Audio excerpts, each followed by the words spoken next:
साईं की बात।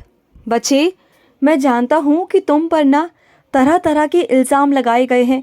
जो तुमने किया ही नहीं ना, उसकी सज़ा तुम्हें दी गई है। मैं जानता हूँ मेरे बच्चे, बार बार तुम्हें नीचा दिखाया गया, बार बार तुम पर इल्ज़ाम लगाए गए तुम्हारी गलती ना होने के बावजूद। तो सुनो मेरे बच्चे, ऐसे लोगों से दूरी बनाए रखना, क्योंकि ऐसे लोगों को ना तुम कितना भी संतुष्ट करने की कोशिश कर लो, लेकिन तुम कर नहीं पाओगे मेरे बच्चे, कभी नहीं कर पाओगे। तो अगर इस दुनिया में सबको प्रसन्न करना चाहोगे ना, खुश करना चाहोगे, तो कभी नहीं कर पाओगे, कभी किसी को संतुष्ट नहीं कर पाओगे। अगर संतुष्ट करना है ना, तो उस ऊपर वाले को करो, अपने साईं को करो। फिर देखो मेरे बच्चे, अगर तुम्हारा साईं तुमसे संतुष्ट हो गया ना, फिर तुम्हें किसी को संतुष्ट करने की ज़रूरत नहीं। क्योंकि अगर ब्रह्मांड नायक ही तुम्हारा साथ देने लगा, अगर ऊपर वाला ही तुम्हारा साथ आ गया ना, तो तुम्हें किसी की ज़रूरत नहीं पड़ेगी, किसी के पैर पकड़ने की ज़रूरत नहीं पड़ेगी। अगर तुमने उस ऊपर वाले के हाथ पकड़ लिए ना, तो तुम्हें वो कभी भी किसी के पैर नहीं पकड़ने देगा। और सुनो मेरे बच्चे, तुम कभी कभी सोचते हो ना कि तुम्हारे साईं के लिए एक अलग से बर्तन होने चाहिए, अलग से खाना खाने के लिए अलग से पानी का गिलास होना चाहिए। तो सुनो, ऐसा कुछ भी नहीं है मेरे बच्चे। जिस थाली में तुम खाते हो ना, उसी थाली में मैं भी खाता हूँ तुम्हारे पास आकर। तो भेदभाव क्यों करना? मैं कोई तुम्हारा भगवान थोड़ी ना हूँ। मैं तो तुमसे बहुत प्यार करता हूँ। तुम्हारा और मेरा एक अलग सा अनोखा रिश्ता है मेरे बच्चे। जो मेरे बच्चे प्रेम से, भाव से, अपनी ही थाली से मुझे खिलाते हैं ना, तो मैं उसी थाली से खाता हूँ मेरे बच्चे, उसी थाली से। और सुनो मेरे बच्चे, जो मेरी साईं सा चरित्र है ना, वो बहुत पवित्र ग्रंथ है मेरे बच्चे। उसे यूं किताब मत समझना, तो कभी भी ना उसे इधर उधर मत रखना। जो वो इधर उधर रखी रहती है ना, उसे इधर उधर मत रखा करो। हमेशा एक जगह एक अलमारी रखो, उसमें रखो, या फिर मंदिर में रखो। जब भी पढ़ो ना, तो पढ़कर सीधा मंदिर में रख कर आओ, इधर उधर बिल्कुल मत रखना। कोई झूठे हाथ, कोई ऐसी चीज़ें उस पर ना लगने पाए मेरे बच्चे, ध्यान रखना। और सुनो मेरे बच्चे, तुम बहुत दिनों से ये अर्जी लगा रहे हो कि साईं मेरी झोली भर दो। तो सुनो मेरे बच्चे, तुम्हारी झोली भर जाएगी मेरे बच्चे, ज़रूर भरेगी। लेकिन तुम्हारे कुछ अशुभ कर्म बीच में आ रहे हैं मेरे बच्चे, बस उन्हें ख़त्म होने दो। जैसे ही वो ख़त्म हो जाएंगे ना, तो मैं तुम्हारी झोली भरूंगा, अवश्य भरूंगा। तुम्हारे घर में भी किलकारी गूंजेगी, चारों तरफ शोर होगा। जो तुम चाहते हो ना कि चारों तरफ बच्चे की किलकारी गूंजे, चहकना महकना हो घर में, तो वो होगा, ज़रूर होगा मेरे बच्चे, ज़रूर होगा। और सुनो, कभी किसी से डरने की ज़रूरत नहीं, कभी किसी से भयभीत होने की ज़रूरत नहीं मेरे बच्चे। तुम जानते हो, तुम्हारे डर के और तुम्हारे बीच में मैं खड़ा होता हूँ मेरे बच्चे। तो डरा मत करो, जहाँ मैं खड़ा हूँ ना, तो वो चीज़ तुम तक पहुँच ही नहीं पाएगी, क्योंकि उसको मुझसे सामना करना पड़ेगा। तुम क्यों चिंता करते हो? बिल्कुल भी चिंता मत किया करो। और सुनो, कुछ मेरे बच्चों को ना फल काट के खाने का शौक़ नहीं, वो ऐसे ही साबुत खाते हैं। तो मेरे बच्चे, ये तो बहुत अच्छी बात है, क्योंकि काटने से ना सारे जो विटामिन होते हैं वो ख़त्म हो जाते हैं। जो तुम ऐसे ही खाते हो ना, तो वैसे ही खा लिया करो, उसमें बहुत सारे विटामिन होते हैं।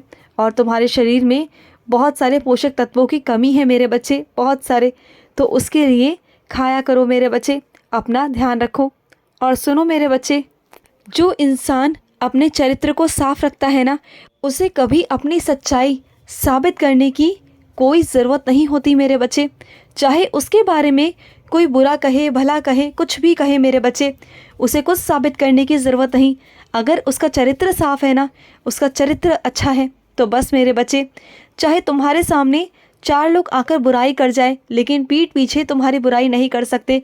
क्योंकि तुम्हारे दुश्मनों के रहते उन्हें बोलना पड़ता है, क्योंकि वो उनके अपने हैं, तुम्हारे नहीं। लेकिन जब वो पीठ पीछे देखते हैं ना, तुम्हारे बारे में बातें करते हैं, तो उन्हें पता है कि तुम ठीक हो, तुम सही हो, वो जानते हैं अच्छे से। लेकिन वो मजबूर हैं, क्योंकि जो दुश्मन है ना उनके, वो उनके अपने हैं, और उनके खिलाफ वो जा ही नहीं सकते मेरे बच्चे। तो इसलिए उन्हें उल्टा सीधा बोलना पड़ता है। लेकिन तुम परेशान मत हो। तुम क्यों परेशान होते हो? तुम्हारा दिल साफ़ है, तुम्हारी नीयत साफ़ है, तुम्हारे कर्म साफ़ है, तो बस मेरे बच्चे, क्यों परेशान हो? और सुनो, तुम्हें ऐसा लगता है ना कि तुम्हारे पूर्वजनों ने ऐसे क्या कर्म किए थे जिसकी वजह से तुम्हें आज ये सब भोगना पड़ता है। तो सुनो मेरे बच्चे, कोई भी जानबूझकर गलतियां नहीं करता, सब जाने अनजाने में करते हैं।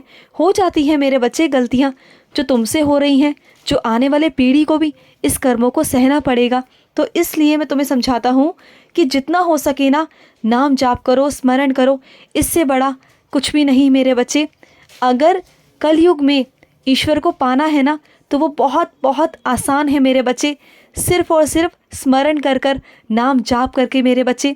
जो युगों युगों में तपस्याएं करनी पड़ती थी, सालों साल भूखे प्यासे खड़े रहना पड़ता था, तब जाके उन्हें भगवान की प्राप्ति होती थी, उनका आशीर्वाद प्राप्त होता था।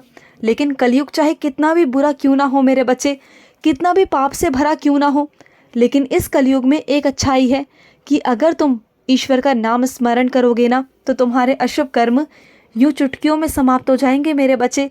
करो तो सही, ये बहुत बहुत बड़ा वरदान है इस कलयुग का मेरे बच्चे, क्योंकि ईश्वर ने ये स्वयं वरदान दिया है कि जो उनका नाम जाप करेगा, उनका स्मरण करेगा ना, तो वो आगे से आगे जाएगा और उनके सारे अशुभ कर्म समाप्त हो जाएंगे मेरे बच्चे, हो जाएंगे।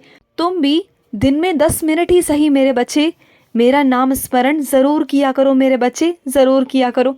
और सुनो, मकान देख रहे हो, मैं जानता हूँ मेरे बच्चे, ढूंढ रहे हो ना, तो ठीक है, तुम्हें मकान मेरे घर के पास ही दिलवाऊंगा और तुम्हारे हिसाब में ही होगा, तुम्हारे बजट में ही होगा, तुम कर पाओगे।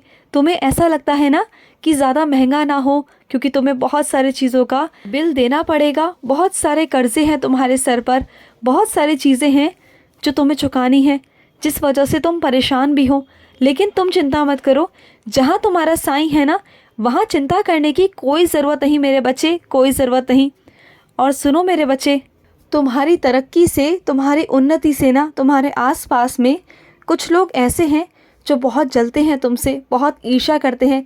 वो तुम्हें जताते नहीं हैं, बिल्कुल बताते भी नहीं हैं, तुमसे हंस हंस के बातें करते हैं, लेकिन अंदर ही अंदर ना तुमसे वो बहुत जलते हैं, तुमसे बहुत ईर्ष्या करते हैं। तो ऐसे लोगों से बचकर रहा करो। हो सके तो हफ्ते में एक बार शनिवार को नज़र उतार लिया करो। जैसे भी तुम नज़र उतारते हो ना, एक बार नज़र उतार लिया करो और रोज़ अपने माथे पर उदी का टीका लगाया करो, क्योंकि जो मेरी उदी है ना, उदी हर बुरी नज़र से बचाती है मेरे बच्चे। इसमें साक्षात कारागार होता है, तुम करके देखो मेरे बच्चे।